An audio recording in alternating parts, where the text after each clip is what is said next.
মানুষেরা বক্তৃতা দিয়ে চলে যান, অন্যের বক্তৃতা শোনেন না। এটা আমি মনে করি খুবই অসৌজন্যমূলক আচরণ। এই আচরণটা আমি করতে চাচ্ছি না আজকে। এই জন্য আজকে আমি কোনো বক্তব্য দেব না, শুধু কয়েকটা নাম উচ্চারণ করে যাব।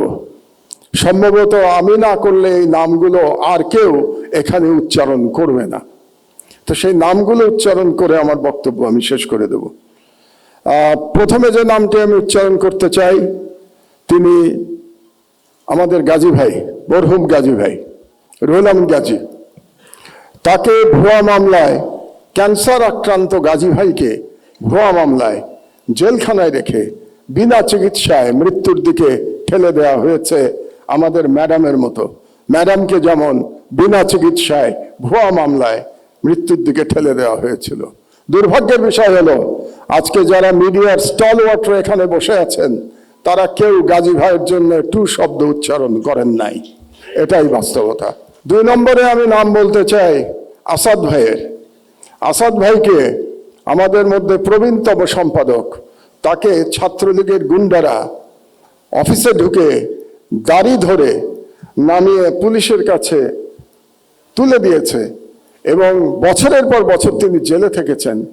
তিনিও অসুস্থ, তার স্ত্রী মারা গেছেন। তিনি তার স্ত্রীর পাশে যে থাকতে পারেন নাই, কারণ জেল থেকে বেরোনোর পরেও তাকে পালিয়ে পালিয়ে থাকতে হয়েছিল। আসাদ ভাইয়ের জন্যে কোনো এলিট সম্পাদক আওয়াজ তোলেন নাই। এটাই বাস্তবতা। বাংলাদেশের সংবাদ মাধ্যমের বাস্তবতা ছিল 16 বছর। আমি নাম বলবো শফিক রহমান ভাইয়ের। শফিক ভাই আমার পাশে বসে আছেন। আমরা পাশাপাশি সেলে জেলে ছিলাম। 80 বছর বয়সে শফিক ভাইকে মাটিতে শুয়ে থাকতে হয়েছে। টয়লেটে যেতে পারতেন না, কারণ ওই টয়লেটে কমোড ছিল না। বেশ কিছুদিন শীতের মধ্যে মাটিতে পড়ে থাকতে হয়েছে, উনি উঠতে পারেন নাই। তারপরে যখন আমার পাশের রুমে আসলেন, ওনাকে ধরে ধরে আমরা ব্রেকফাস্ট করতে, দুপুরে খেতে আমরা একসাথে যেতাম, কত গল্প করেছি। শফিক রহমানের জন্য কেউ আপনারা দাঁড়ান নাই। এটাই ছিল ফ্যাসিবাদের চরিত্র। আরেকজনের নাম বলি কনক সরোয়ার। তার অপরাধ ছিল তিনি আজকের প্রধান ব্যক্তি তারেক রহমান সাহেবের একটা বক্তৃতা তিনি লাইভ চালিয়েছিলেন। এই অপরাধে তাকে 1 বছর প্রায় জেলে থাকতে হয়েছে। তার কোম্পানির চিফকে আমি সালাম সাহেবকে এখানে দেখতে পাচ্ছি। শুধু তাই না, তার বোনকে ভুয়া মামলায়, ড্রাগের মামলায় একজন মহিলাকে, একজন গৃহবধূকে মাসের পর মাস জেলে থাকতে হয়েছে। সংবাদ মাধ্যমের বিবেক জাগ্রত হয় নাই। এটাই বাংলাদেশের সংবাদ মাধ্যমের ইতিহাস। তো এই নামগুলো আমি বললাম এই জন্যে, আমি শিওর আমি না বললে আজকে বুকে হাত দিয়ে প্রত্যেকে বলতে পারবেন কেউ আপনারা এদের নাম বলতেন না আজকে। এই জন্যই আমি এই নামগুলো বললাম। আর আমি জনাব তারেক রহমানকে একটা ছোট্ট পরামর্শ দিয়েই বক্তব্য শেষ করবো। 1 মিনিট। শেখ মুজিবুর রহমান মুক্তিযুদ্ধের সাথে জড়িত ছিলেন না। তিনি জানতেন না মুক্তিযুদ্ধ কিভাবে হয়েছে, এবং তিনি ফিরে এসেও জানার চেষ্টা করেন নাই মুক্তিযুদ্ধ কিভাবে হয়েছে।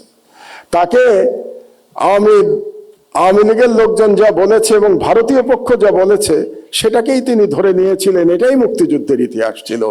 এই জন্যই তিনি ব্যর্থ হয়েছিলেন।